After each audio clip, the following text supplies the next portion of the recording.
Okay, so let's be real for a sec. How many online accounts do you think you have? Like, really? Try to count them up in your head. It's got to be a lot, right? And each one probably needs a password. And just imagine if even one of those passwords got into the wrong hands. Ugh, it makes me cringe just thinking about it.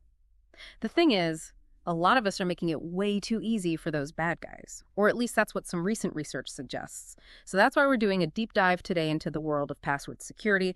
And we've got some really eye-opening insights from the experts over at the SCARS Institute. They've been doing some seriously cool work on this very topic. Exactly. And we're going to break it all down for you, get ready for some practical tips, maybe a few aha moments, and hopefully even a laugh or two along the way. Because who says digital security has to be boring, right? Right. And one of the things that really struck me about the SCARS Institute's work is just the sheer scale of this problem.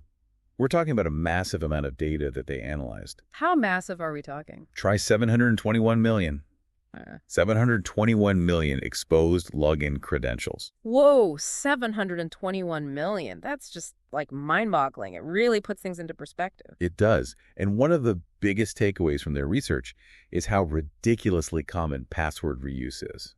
You probably won't believe it, but they found that 72%, 72%. yes, 72% of people with multiple exposed passwords were reusing them across different accounts. See, this is the part where I get a little nervous because I know I've been guilty of that in the past. It's just so tempting, to use the same password for everything, especially with those accounts you don't use very often. Yeah.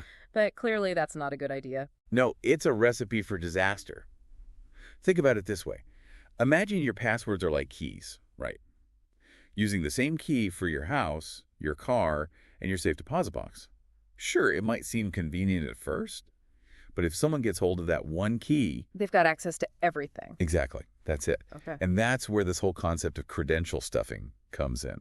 Have you ever heard of that? I've heard the term, but I'll be honest, I'm not 100% sure what it means. Okay, so picture this: cyber criminals. They get their hands on a bunch of usernames and passwords from a data breach. Right. It could be from like an online store you barely even remember shopping at, something like that. Okay. And they take those stolen credentials and they use bots to automatically try them on tons of other websites. Okay. We're talking banking websites, social media accounts, email accounts, you name it. Oh, wow. And it's all automated. And it happens on a massive scale. So you might think, oh, it's just my old forum account, no big deal. But that could be the key to unlocking way more sensitive accounts. Absolutely, 100%.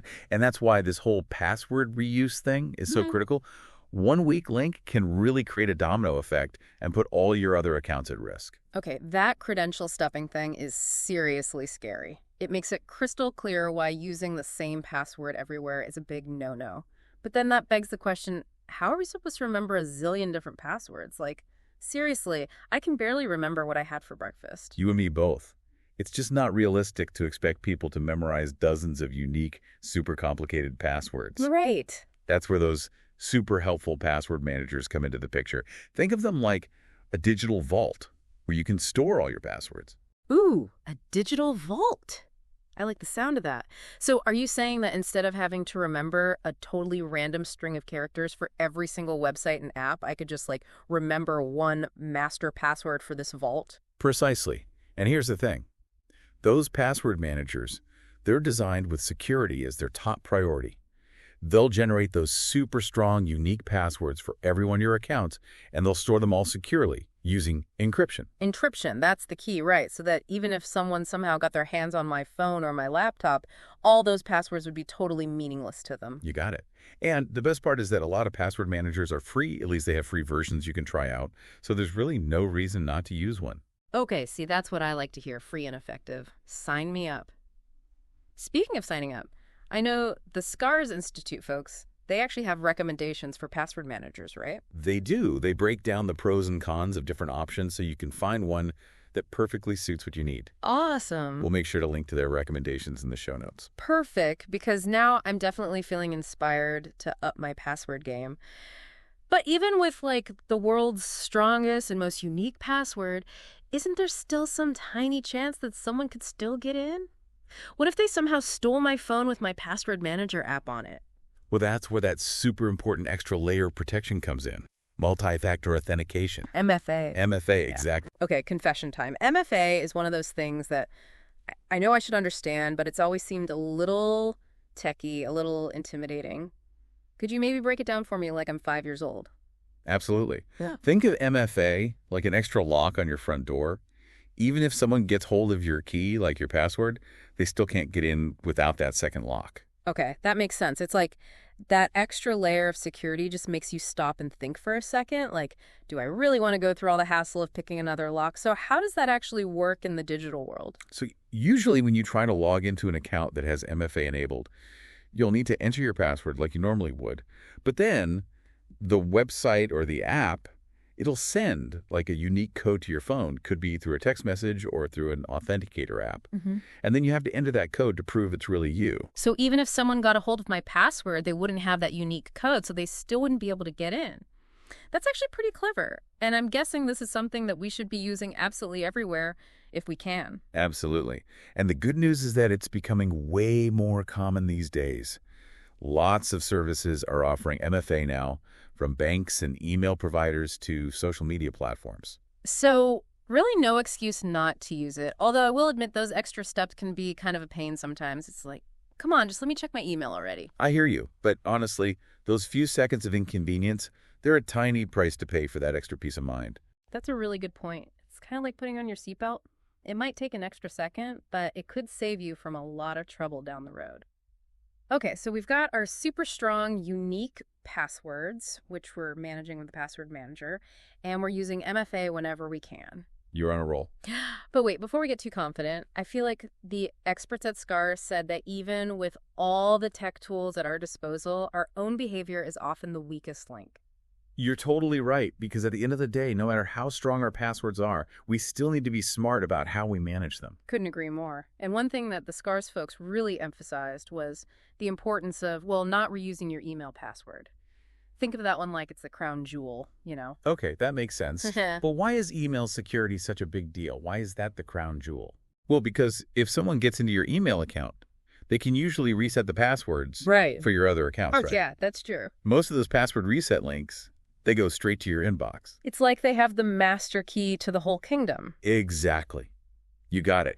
And suddenly all those super strong, unique passwords you've set up everywhere? They don't really matter that much anymore. Exactly. So, okay, protecting your email, that's priority number one. No reusing passwords there.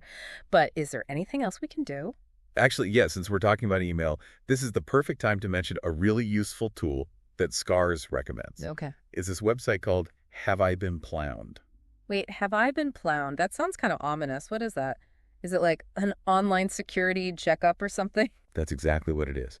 It's free, and you can enter your email address and see if it's been compromised in any known data breaches. Oh, wow. So it's like a quick scan to see if your email has been caught up in any of those big data leaks we keep hearing about. That's pretty amazing. And also kind of terrifying. Yeah, a little bit of both. Yeah. Right? But I think in this case, knowledge is power. Right. Because if you know your email has been compromised, you can change your password right away and any other passwords that you might have reused. It's better to just rip the Band-Aid off. Okay, so we've talked about strong, unique passwords, password managers, MFA, and protecting our email like it's Fort Knox. So what are the big takeaways you hope listeners will remember? Okay, let's see. If I had to pick just a few, I'd say, first of all, break up with password reuse. Yeah. It's just not worth the risk. Second, embrace those password managers. They're your friends. They really are. They make your life so much easier and your account's way more secure. Yeah. And finally, make MFA your new best friend. It's like your digital bodyguard. I love that. A digital bodyguard. You know, it's funny because we started this conversation feeling a little overwhelmed by the sheer number of passwords we have to deal with these days, but I actually feel kind of empowered now, thanks to all the insights from SCARS. That's awesome to hear. It's like, okay, I've got the tools, I've got the knowledge, I can do this. Yes. Well, I think we've given our listeners a lot to think about today. Thank you so much for joining us on this deep dive into the world of password security. Until next time, stay curious, stay safe, and remember, those password managers, they're your friends.